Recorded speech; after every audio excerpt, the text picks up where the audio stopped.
I'm going to go on to ask, who are the likely audiences for CIRE, Construction Insurance Risk Education, and who are they and why are they? Well, I've got a few examples. I asked my fellow co-star from Work Comp Gone Wild, Alan Banks, to make a special appearance here. So Alan, tell me a little bit about your thoughts on insurance. What do you mean my renewal premium only went up 33%? How did you let that happen? I counted on this insurance to cover these claims. So if that's what you think about premiums, what's your reaction to a denied claim? Wait, whoa. Denied? Why was it denied? Well, that's why I have this insurance, to cover these things. Wow, this is really bad news. This could put me out of business. So I didn't ask the right questions, and maybe I don't even have the right coverage for the risk I have. Is that what you're saying? As you can tell, these are some unfortunate situations where it would be great to have had access to the kind of knowledge that may have allowed Alan, along with any other small, mid-sized, or certainly large builder, to better ask the right questions of their insurance agent and maybe of the claims people. Now, I have another example where we have a generation of folks growing up in the building profession that are proactive. I love it. And I asked my fellow interesting man, Nick Shields, to give us a clip on that. Insurance, like a lot of other things in our industry and in business in general, it's one of those things that you don't know what you don't know. And unfortunately, most people are educated by the people that are incentivized to sell them the product. So can you really 100% trust what you're getting from that insurance salesperson? Are they really giving you the best advice, or are they just trying to sell you a product?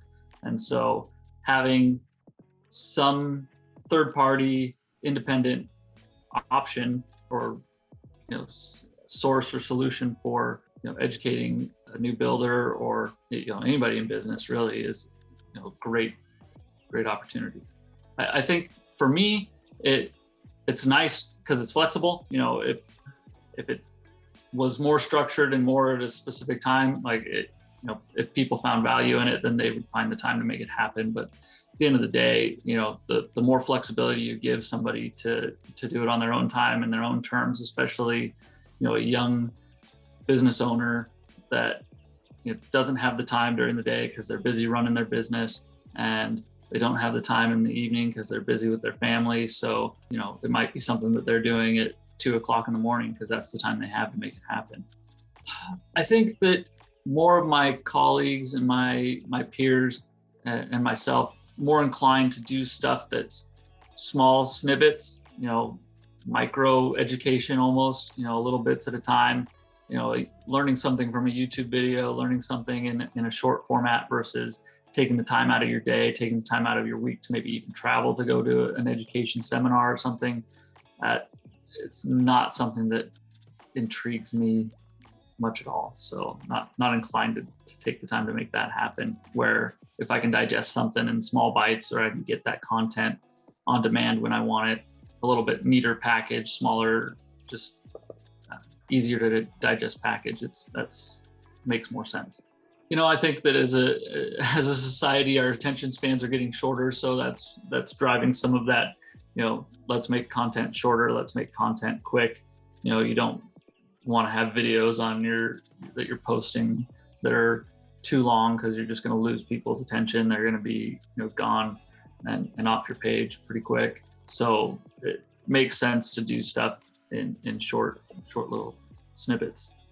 One of those things that every time I'm talking to an insurance agent or somebody that wants to sell me something, it's like I have a general disdain for insurance. Like, I understand the need for it. I understand that people, the limiting liability, but on the other side of things, I also know people that get to the point where they're insurance poor, and they've just spent so much money on different insurance just to guard against potential risk that they don't, they run out of money to actually live life and take those risks sometimes. So, and understanding the risks, it's one thing where like, you just need to buy this insurance policy so you're limiting your risk. So we take the risk on, on your behalf. it's a different thing to actually say, well, this is where you're exposed and here's what you can do to limit your exposure, or you could supplement and buy a policy or do a combination of the two or whatever. It's like I do in my business. I want to give my clients the information and the tools they need to make informed decisions about how they want to spend their money, and so they can decide whether or not it's really important to do X, Y, or Z in their project. The same thing applies with any other service that I'm purchasing. I want more information and not less. I want to be given the opportunity to make the choices of where it makes sense to spend money and where it doesn't.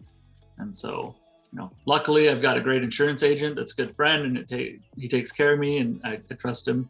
But for people that don't and are just getting started and don't even know what questions to ask, having, like I said, that independent third party that's giving you subjective or objective information instead of just trying to sell you the policy makes a whole lot more sense.